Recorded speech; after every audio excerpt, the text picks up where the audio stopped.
అందరూ నమస్కారం. నేను మీ ఉమా. అందరూ ఎలా ఉన్నారు? మారిషస్ దేశంలో ఉన్నాను. ఇక్కడ క్యాపిటల్ సిటీ నుండి బయలుదేరి ఒక 20 కిలోమీటర్లు ప్రయాణించి ఒక ముఖ్యమైన వ్యక్తిని మీకు పరిచయం చేయాలనుకున్నాను. చాలా ప్రత్యేకమైన మనిషి. ఈ మనిషి గురించి ప్రపంచ దేశంలో చాలామందికి తెలుసు, అలాగే మన తెలుగు వారికి తప్పకుండా కూడా తెలియాలి. ఇక్కడ కనీసం తెలుగువారంట 1.5 లక్షల జనాభా పైన నివసిస్తున్నారంట. అప్పట్లో కరెక్ట్గా 200 సంవత్సరాల క్రితం 5,000 మంది పైన వచ్చారంట. మన భారతదేశం, మన తెలుగు రాష్ట్రాలు ఇప్పుడు సపరేట్ అయిపోయినాయి కదా, కానీ ఆంధ్ర నుండి ఎక్కువగా వచ్చారు. అప్పుడు అవన్నీ అసలు ఎక్కడి నుండి వచ్చారనే విషయాలు మొత్తం తెలుసుకోవాలనుకుంటున్నాను. నాకు హిస్టరీ అంటే చాలా ఇష్టం. అలాగే మన పూర్వీకులకి అసలు ఏమైందా అనే విషయాలు కూడా. అలాగే ఇప్పుడు నేను పరిచయం చేస్తున్న మీకు 2 వ్యక్తులకి పద్మవిభూషణ్ సత్కరించింది, మన బిరుదిచ్చారు మన భారతదేశం. అంటే అంత గొప్ప వాళ్ళు అర్థం చేసుకోండి. వాళ్ళ జీవితాన్ని మొత్తాన్ని తెలుగు కోసం అంకితం చేశారు. తెలుగులోనే మాట్లాడతారు. మళ్ళీ మొరిషియస్ అతను మళ్ళీ వాళ్ళ పూర్వీకులు భారతీయులు, కానీ వాళ్ళు ఇక్కడ సిటిజనే. కానీ తెలుగు అసలు నేను కూడా మాట్లాడలేనేమో, అంత స్పష్టంగా మాట్లాడతారు. ప్రతి ఒక్కటి లోపలికి వెళ్ళి వారిని మనం పరిచయం చేసుకుందాం. వీడియో చివరిదాకా చూడండి, చాలా మంచి మంచి విషయాలు తెలుసుకుంటారు. నా జీవితంలో ఇప్పుడు దాకా ప్రయాణంలో మొట్టమొదటి పద్మవిభూషణ్ అందుకున్న వాళ్ళని పరిచయం చేసుకున్నాను. అదే కాకుండా స్వచ్ఛమైన అసలు చక్కగా తెలుగు మాట్లాడతారు. మాట్లాడుతున్నప్పుడు అసలు ఎంతో విరసప్పుగా ఉంటుంది. నాకు మొట్టమొదట ఈ దేశంలో పరిచయమైన వ్యక్తి ఎవరు ఉన్నారంటే గురువుగారు. ఇప్పుడు గురువుగారి పేరు కూడా మీకు తెలియజేస్తాను. గురువుగారిని నాకు పరిచయం చేసింది అమెరికా నుండి రమేష్ అన్న. థ్యాంక్ యూ రమేష్ అన్న, చాలా సంతోషంగా ఉంది. గురువుగారు చాలా విషయాలు తెలియజేశారు. నేను ఎయిర్పోర్ట్లో దిగంగానే అసలు గురువుగారు రావాల్సింది, నన్ను తీసుకెళ్ళి పట్నంకి తీసుకురావడానికి. కానీ ఒక చేదు సంఘటన జరిగింది. ఇక్కడ తెలిసిన ఒక పంతులు గారు కాలం చెల్లించారు, గుండెపోటు వచ్చి. అందుకని ఆ కార్యక్రమంలో ఉండడం వల్ల మీకు మొట్టమొదటి రోజు గురువుగారిని పరిచయం చేయాలి. 4-5 రోజులు గ్యాప్ వచ్చేసింది. గురువుగారు నమస్కారం. జై జై జై జై జై తెలుగు తల్లి. జై జై జై జై జై తెలుగు తల్లి. గురువు గారు తెలుగే మాట్లాడతారు, ఆంగ్లం అస్సలు మాట్లాడరు. అది తెలుగు. అందుకనే గురువు గారు మనకి ఇంత ప్రత్యేకత. గురువుగారు మీ పేరు చెప్పండి. నన్ను సంజీవ నరసింహప్పడు అని అంటారండి. ఇంటి పేరేంటి?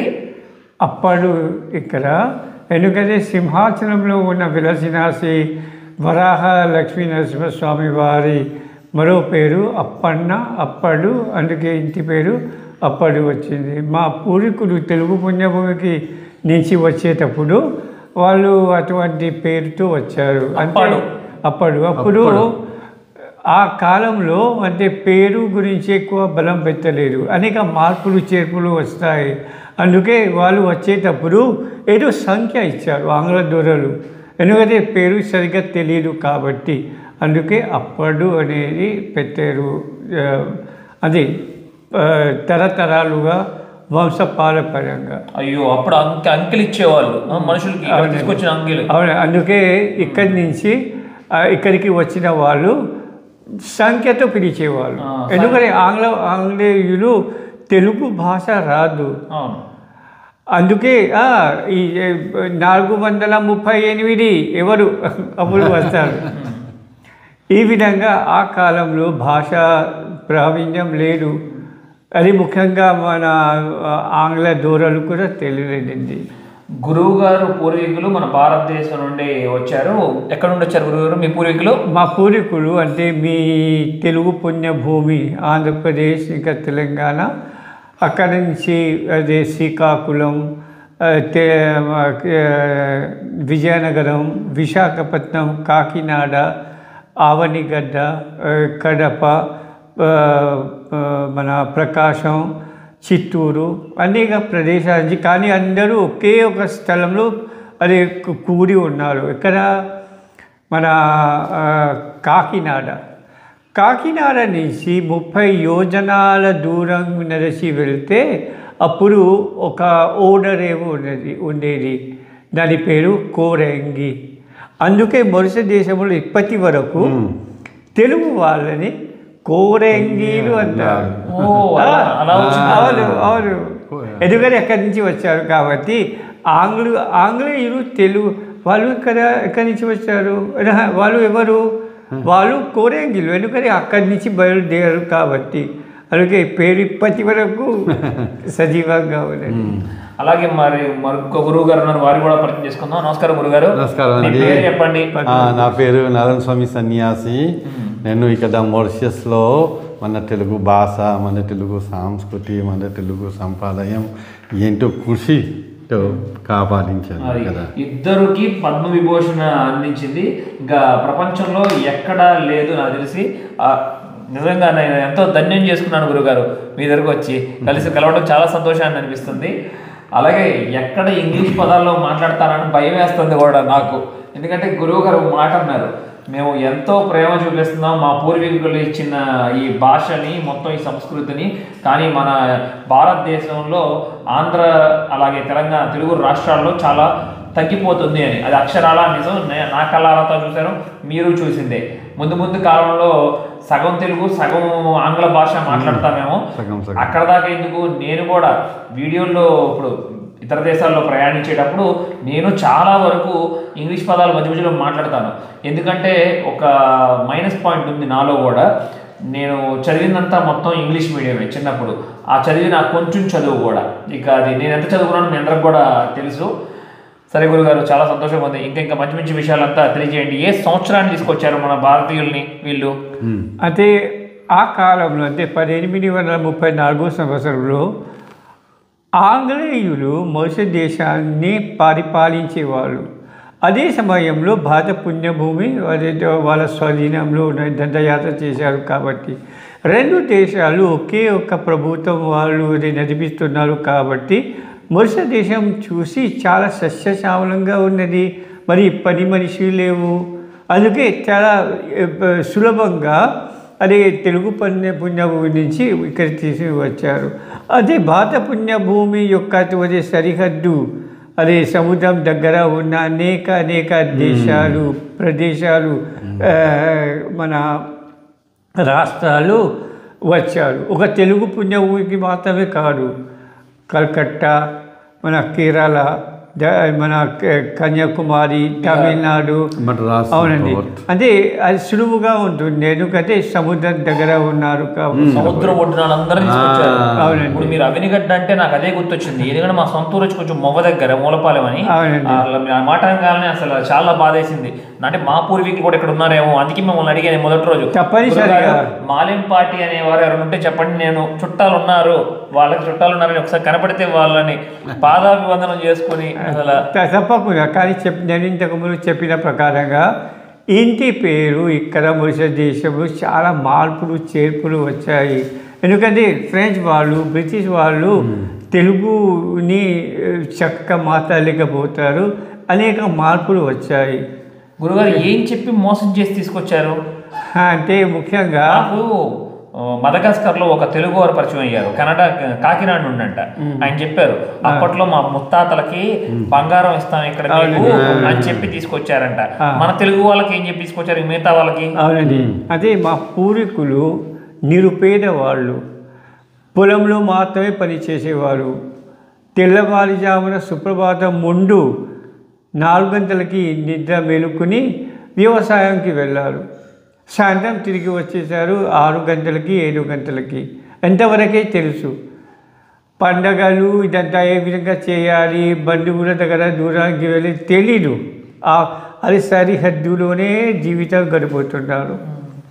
ఒకసారి ఆంగ్ల దూరాలు అక్కడికి వెళ్ళి, అని మీ జీవితం చాలా బాధగా ఉన్నది, నిరుపేద వాళ్ళు, సరే మాతో కలిసి రండి, మీ జీవితం అనేక మంచి మంచి మార్పులు, డబ్బులు మీకు వస్తాయి.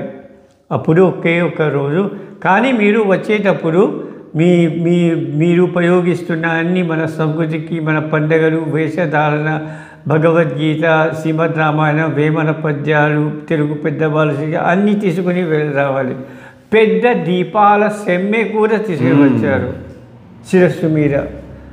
అన్నీ తీసుకొని అప్పుడు ఆ సముద్ర తీరం దగ్గర, అంటే ఆ కోరంగి ఓడరేవు దగ్గర అది వచ్చి, అప్పుడు ఆంగ్ల దూరంలో ఏమన్నారంటే, చూడండి ఇది గంగా నది.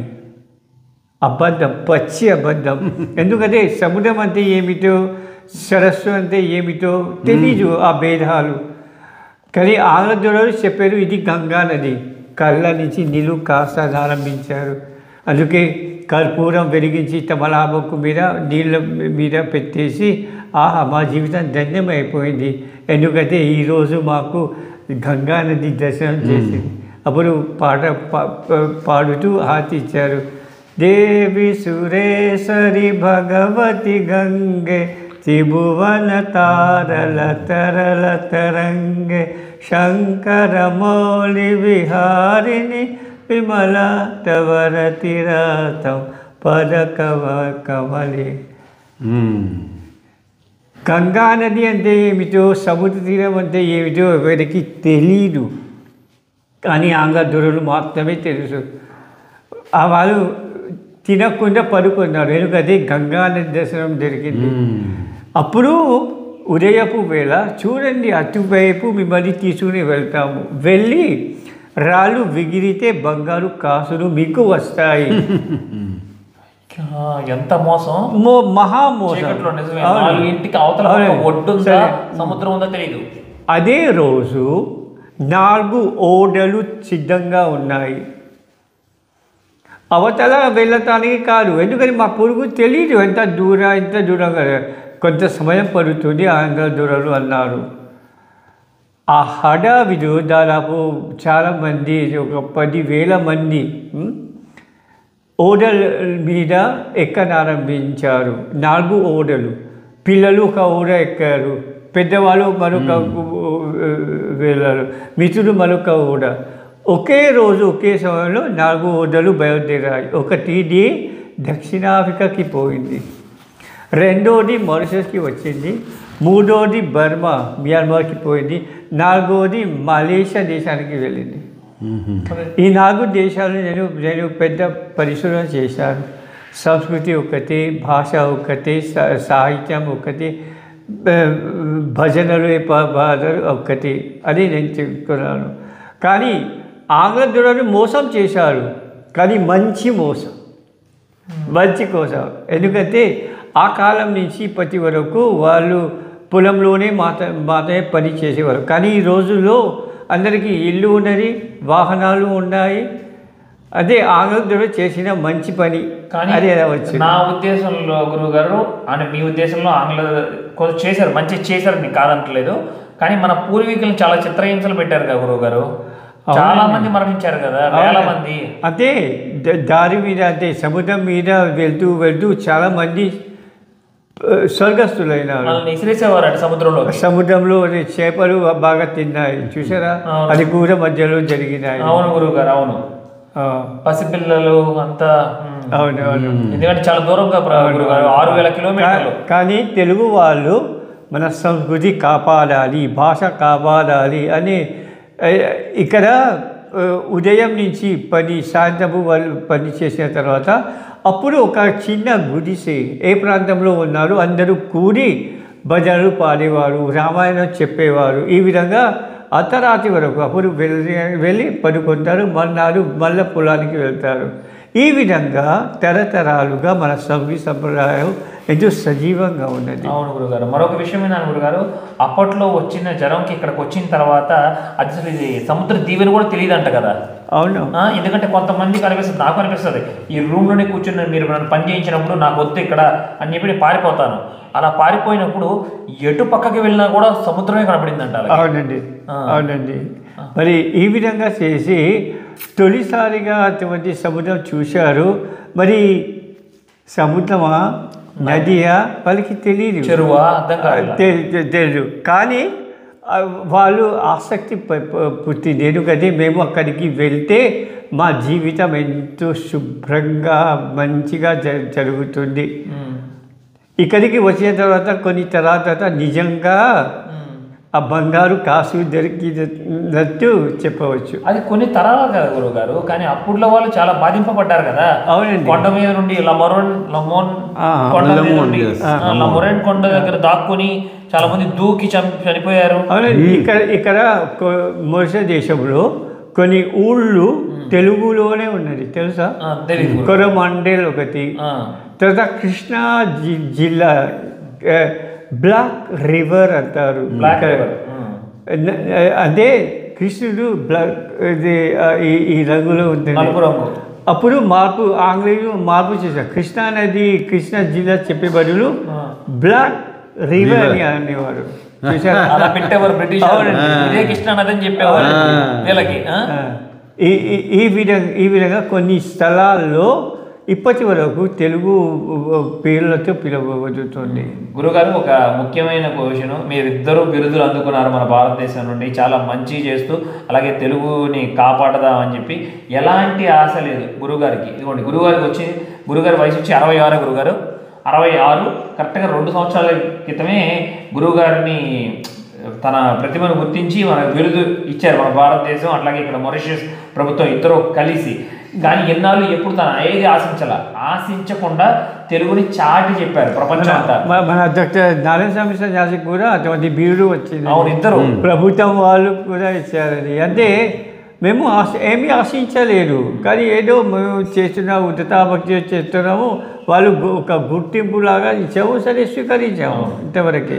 గురువుగారు, అసలు మీ మెదడులో ఈ విత్తనాన్ని నాటింది ఎవరో? నువ్వు తెలుగు నేర్చుకోవాలి, తెలుగు గురించి తెలుసుకోవాలని చెప్పి. అంటే మా తాతయ్య. మీ తాతగారు ఎప్పుడు పుట్టారు? ఇక్కడే పుట్టారు. ఎప్పుడు పుట్టారు? అంటే 1902 సంవత్సరంలో పుట్టారు. వారి పేరు నోకన్నా అప్పుడు. నోకన్నా అప్పుడు. వాళ్ళ ఇంటి పేరు అప్పుడు. వారు మీకు చెప్పారా? అవునండి. అంటే మా 10వ సంవత్సరంలో ఉన్నప్పుడు మా జన్మదినోత్సవం నాడు నాకు ఒక అతి పాత పుస్తకం ఇచ్చారు. ఏం పుస్తకం అది? అదే అప్పుడు నాకు తెలీదు. కొన్ని సంవత్సరాల తర్వాత చూశాను ఆ పుస్తకం మా అర్రలు. అప్పుడు తెరచి పాఠశాలలో తెలుగు నేర్చుకోవడానికి ఆరంభం చేశాము. అయ్యో, ఇది తెలుగు పెద్ద బాల శిక్ష. అప్పటి నుంచి నాకు ఆసక్తి పడింది. ఈ విధంగా తెలుగు నేర్చుకున్నాను. చాలా మంచి. ఈయన కూడా తెలుగు బాగా నేర్చుకున్నారు. భారతదేశం ఎప్పుడు వస్తున్నారు? వచ్చేవారు. ఏంటి, ఏం పని మీద? అక్కడ మన ప్రపంచ తెలుగు సమాఖ్య మహాసభలు చూసారా? తెలుగు మహాసభలు అక్కడ జరుగుతుంది అని చెప్పి ఇక్కడ నుండి వస్తున్నారు. జనాన్ని కూడా వెంబడి పెట్టుకుని తీసుకుని వస్తున్నారు. ఇట్లా ప్రతి నెల ఏదో ఒక సేవ కార్యక్రమాలు చేస్తారు ప్రతి సంవత్సరం. అవును, సంవత్సరం. అవును, అది చాలా మంచి విషయం గురుగారు, చాలా మంచి విషయం. అలాగే ఇక్కడ స్కూళ్ళు ఉంటాయి చూసారు, ఇక్కడ స్కూల్లో కూడా మనకు తెలుగు నేర్పుతారంట ఇక్కడ పిల్లలకి. ఎన్ని స్కూళ్ళు ఉన్నాయి గురుగారు? 320 విద్యాలయాలు ఉన్నాయి. ప్రతి విద్యాలయంలో తెలుగు బోధన జరుగుతుంది. నేను మొత్తానికి తెలుగు బోధన అధికారిగా ఉన్నానండి. చూసారా, మొత్తం గురుగారి అధికారి కూడా దానికి సంబంధించి కూడా. ఇక్కడ విద్యార్థులకు కావలసిన తెలుగు పుస్తకాలు, పరీక్షా పత్రాలు ప్రతి అవధిలో నేనే తయారు చేస్తాను మా తోటి ఉపాధ్యాయులతో సాయం తీసుకొని. అవునండి.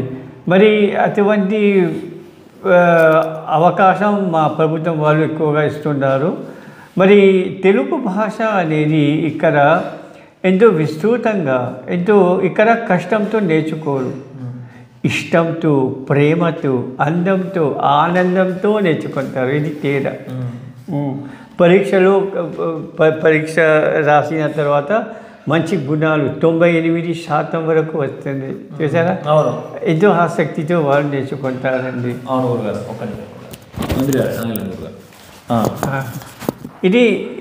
ఇదంతా చేసి అంటే తెలుగు యొక్క గొప్పతనం, తెలుగు ధర్మం, తెలుగు ఆసక్తి ఇక్కడ ఎక్కువగా పుట్టింది. ఇక్కడ పండగల సమయంలో మకర సంక్రాంతి దగ్గర నుంచి వైకుంఠ ఏకాదశి వరకు మన పండగలు, పబ్బాలు, నోములు, వ్రతాలు అన్నిటికీ ఇక్కడ మా ప్రభుత్వం వాళ్ళు సెలవు రోజులు ప్రకటించారు. తర్వాత ఇక్కడ జూన్ 2వ తేదీ ఏ విధంగా మీ తెలుగు పుణ్యములు తెలంగాణ ఆవిర్భావ దినోత్సవం చేస్తారు. ఇక్కడ పండగ రోజు. నవంబర్ 1వ తేదీ నాడు ఇక్కడ మా ఆంధ్ర అవతరణ దినోత్సవం సందర్భంలో ఇక్కడ సెలవు రోజు. తర్వాత ఈ విధంగా అనేక కార్యక్రమాలు చేస్తాము. చూసారా, ఇక్కడ 40 రోజుల వరకు శ్రీ వెంకటేశ్వర స్వామి వారి మహామండల దీక్ష శరణాగతి మహోత్సవం ప్రతి ఊళ్ళో, ప్రతి గ్రామంలో, ప్రతి ప్రదేశాలు శ్రీ వెంకటేశ్వర స్వామి వారి మహిమలు గోవింద గోవింద అంటారు. శ్రీ తాళపకాన మాచార్య వారి సంకీర్తనలు ఎంతో భక్తితో, రక్తితో, అనురక్తితో రాగ తాళ భావాలతో పాడతారండి. సంతోషం గురువుగారు. మీరు ఎన్నిసార్లు వచ్చారు గురుగారు భారతదేశం? మీ ఇక్కడ మొదటి దేశంలో భారతదేశం అనము. ఏమంటారు? ఎవరైనా భారతదేశం మళ్ళా చెప్పితే వచ్చే జన్మములో తప్పనిసరిగా ఆఫ్రికా దట్టమైన అడవి మధ్య పుడతారు. అమ్మో, మరి ఏమని పిలవాలి? పుణ్యం అనే పదం వాడాలి. ప్రపంచంలో ఒకే ఒక దేశం ఉన్నది, అందుకే మొదటి దేశంలో ఈ పదం వాడతాం. తెలుగు పుణ్యభూమి, భారత పుణ్యభూమి అని అంటాం. చాలా గొప్పగా చెప్పారు, చాలా గొప్పగా చెప్పారు. నా జన్మ ధన్యమైంది.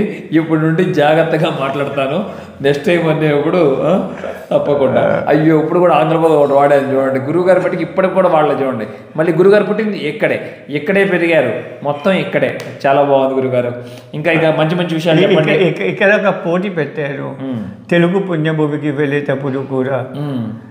ఎవరైనా మా నోటి నుంచి లేదా నా కలంలో నా పాలి దగ్గర నుంచి ఆంగ్ల పదం కనిపిస్తే ప్రతి పొరపాటైన ఆంగ్ల పదానికి ఎవరైనా వాళ్ళ చేతిలో 1,00,000 రూపాయలు పెడతారు. ప్రతి పదానికంట. అంటే గురువు గారు ఒక 20 సార్లు ఆంగ్ల పదం మాట్లాడితే ఆ ఒక్కరోజే 20 లక్షలు వస్తాయి. కానీ మనం ఆశపడటమే కానీ చెల్లి కవ్వ కూడా రాదు. మీ దగ్గర ఆంగ్ల పదాలు వస్తే నాకు ఒకే ₹1 ఇస్తే మీకన్నా నేను ఎక్కువ సంపాదిస్తాను. మంచి మాట అన్నారు గురువు గారు, అది అక్షరాల నిజం. అదే మీరు అడిగిన ప్రశ్నకి మీ తెలుగు పుణ్యభూమికి 52 సార్లు మాత్రమే సందర్శించారు. మీరు పుణ్యభూమి నుండి దొంగతనం చేశారు. ఏం దొంగతనం చేశారు? నేను తెలుగు దొంగని.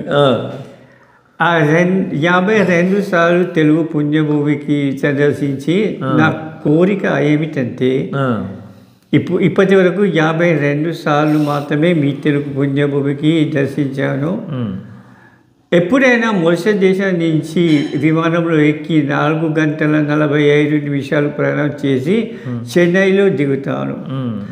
ప్రతిసారి దిగిన వెంటనే నా పెద్ద సంచులు పక్క పెట్టేసి తొలి పాదం పెట్టేటప్పుడు సాష్టాంగ నమస్కారం చేస్తారు తెలుగు భారత పుణ్యభూమికి. ఇది నా పద్ధతి. అన్నీ ఉన్నాయి, అంతర్జాలంలో అన్నీ ఉన్నాయి. అప్పుడు ఆ మట్టి తెచ్చుకొని దాచుకున్నారు గురువుగారు. మవ్వు నుండి కూడా తెచ్చుకున్నారు. అవును. ఈ మట్టి గురించి నా కోరిక ఏమిటంటే, నా ఉద్దేశం ఏమిటంటే, తెలుగుతనం, తెలుగు ధనం, తెలుగు ధర్మం నాకు కొద్దిగా వస్తుంది. ఇప్పటి వరకు ఈ వరకే నేర్చుకున్నాను. అదే హల్లులు తర్వాత వరకు వెళ్ళాలి, ఎన్నో యుగాలు కావాలి. అయినా ఈ నేర్చుకునేటప్పుడు మా పూర్వీకులకు గుర్తుగా ఉంది. అందుకే వాళ్ళు నిరుపేద వాళ్ళు. వాళ్ళ పాదాల కింద పాదరక్షలు కూడా లేవు. వాళ్ళ కాళ్ళతో కమల లాంటి పాదాలతో ఆ మట్టిని స్పృశించారు. వాళ్ళు లేరు, స్వర్గస్తున్నారు. వాళ్ళ పాదాలు నమస్కారం చేయడానికి కుదరదు. నా ఆలోచన ఏమిటంటే, వాళ్ళు స్పృశించిన మట్టి ఒక పిడికేడు మట్టి దొంగలించి మా పూజ మండపంపై అంతస్తులో అక్కడ పెట్టారు. అందుకే మన మందరి ప్రసాద్ వారి నాన్నగారు శ్రీకృష్ణారావు గారు ఆ విషయం తెలిసి నాకు పేరు పెట్టారు. మారిషస్ సంజీవ తెనుగు మన్ను మహాదొంగ. ఒక విదేశీయుడు తెలుగు ఈ విధంగా మాట్లాడితే మరి ఎందుకు మేము చేయలేము అనే ఉద్దేశంతో అనేక దేశాలు బాగా తిరిగారండి తెలుగు కోసం. మీకు చాలా మంది తెలుసు కదా గురుగారు, తెలుగులో రచయితలు, పాటలు రాసేవారు, అందరూ మీకు పరిచయం ఉన్నారు. అని మీరు కూడా చేస్తున్న కృషి తెలుగు కోసం మీరు చేసే పద్ధతి నాకు రాదు. ఏదో ఉదతా భక్తిలో నేను ఏదో చేస్తున్నాను. నేను కూడా నేనేం చేయలేదు గురుగారు, అక్షరాల నిజం. నా ప్రయాణాన్ని, మనుషులతో మాట్లాడే విధానాన్ని మన తెలుగు వారికి పరిచయం చేయాలనేది నా కోరిక, అంతే. అదే ప్రయాణం సాగించుకుంటూ ముందుకు వెళ్తున్నాను. ఆ దారిలో మీలాంటి గొప్ప గొప్ప వ్యక్తుల్ని చాలా మందిని కలిశాను. నా ప్రయాణం మొదటి నుండి ఈ రోజు వరకు చూసిన మన ప్రేక్షకులందరికీ తెలుసు. అది నేను నిమిత్తం మాత్రమే, అంతే. అందరూ అలాగే. అదే ఏదైనా పని చేసే నిస్వార్థ భావంతో చేస్తే మాకు ఫలితం వస్తుంది. మంచి విషయం, మంచి విషయం. మా ఆశలు, మా కోరికలు నెరవేరుస్తుంది. అంటే భాష అనేది ఇతర దేశాల్లో బాగా పెంచుతున్నారు, కానీ తెలుగు పుణ్యభూమిలో మాత్రమే చిన్నగా. చాలా బాధగా ఉంది ఆ విషయం మీద.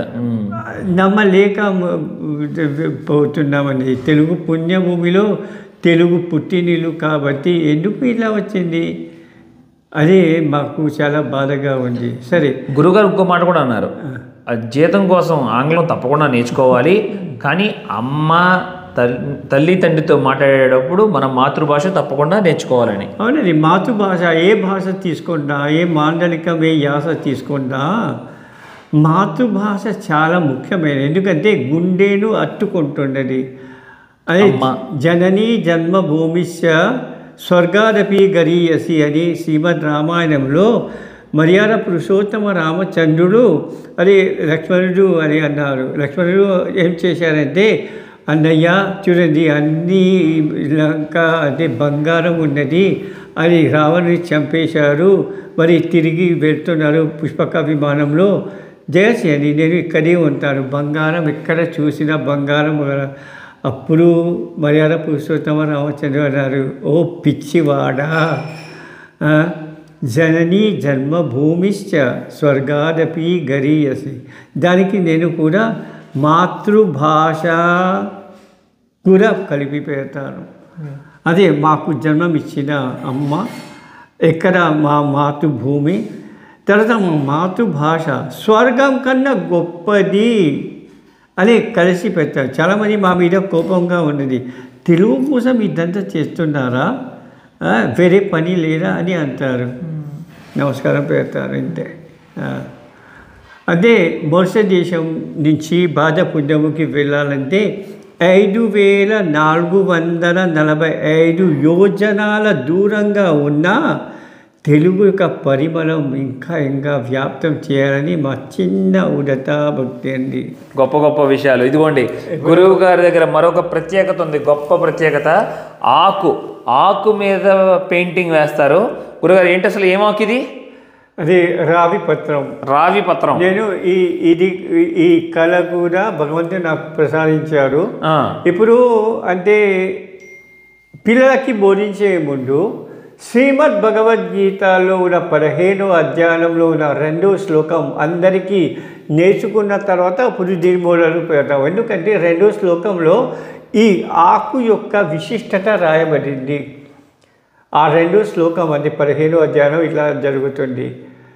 అధశ్చోర్ధ్వం ప్రదుతా తస్య శాఖా గుణ ప్రవృద్ధా విషయ ప్రవాలా అధశ్చ మూలాననుసంతతాని కర్మానుబంధేని మనుష్యలోకే.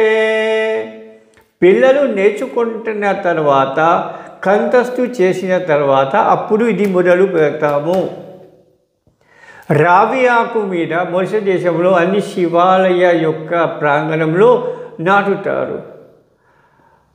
అంటే పుణ్య స్త్రీలు అక్కడ ఆ వృక్షం దగ్గర వెళ్ళి నమస్కారం చేస్తారు. నల్లటి తాడు దాన్ని ప్రదక్షిణ చేసి అప్పుడు నమస్కారం చేస్తారు. దానికి ఒక ఆధ్యాత్మిక విశిష్టత ఉన్నది.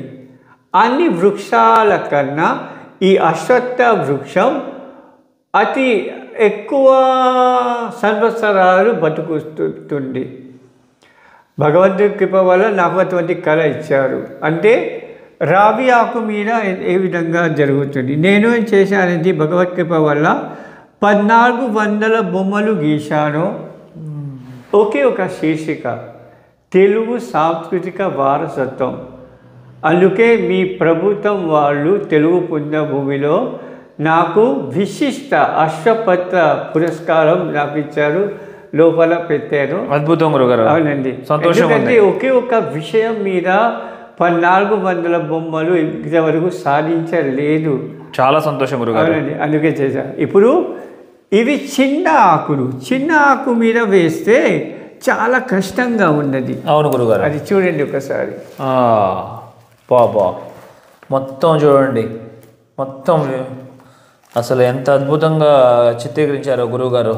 నిజంగా రంగులు కూడా చాలా నిజంగా గురుగారు ఎలా గురుగారు ఆకు మీద చాలా ఆశ్చర్యాన్ని కలిగిస్తుంది. అందరు దేవుళ్ళు ఉన్నారు. అట్లాగే మీకు ఏంటి గురుగారు ఎన్టీఆర్ అంటే ఇష్టమా ఏంటి? ఎన్టీఆర్ బొమ్మ కూడా వేశారు. సరే చేస్తానండి. మీ బాబు కదా ఉన్నది, మాకు ఇవన్నీ నేను చేస్తానండి. ఎవరైనా తెలియని వాళ్ళు ఎక్కువగా చేస్తారు. తప్పకుండా గురుగారు, చాలా సంతోషంగా ఉంది గురుగారు. మిమ్మల్ని కలవటం చాలా సంతోషంగా ఉంది. గురువు గారిని అసలు ఎన్ని గొప్ప విషయాలు తెలియజేసుకున్నారో. ఇలాంటి వ్యక్తుల్ని జీవితంలో కలవటం చాలా ముఖ్యమైనది. ఎప్పుడైనా కనపడితే గురువు గారికి పాదాభివందనం చేసుకోండి అంతే. అలాగే గురువుగారి ఇన్స్టాగ్రామ్ అది గురువుగారి జీమెయిల్ ఐడి నేను డిస్క్రిప్షన్లో లింక్లో ఇస్తాను. మీకు ఎవరైనా మాట్లాడాలనుకుంటే మెయిల్ ద్వారా గురువుగారిని కాంటాక్ట్ అవ్వచ్చు. ఇక్కడితో ఎండ్ చేస్తున్నా. థ్యాంక్ యూ గురుగారు. కృతజ్ఞతలు, ధన్యవాదాలు.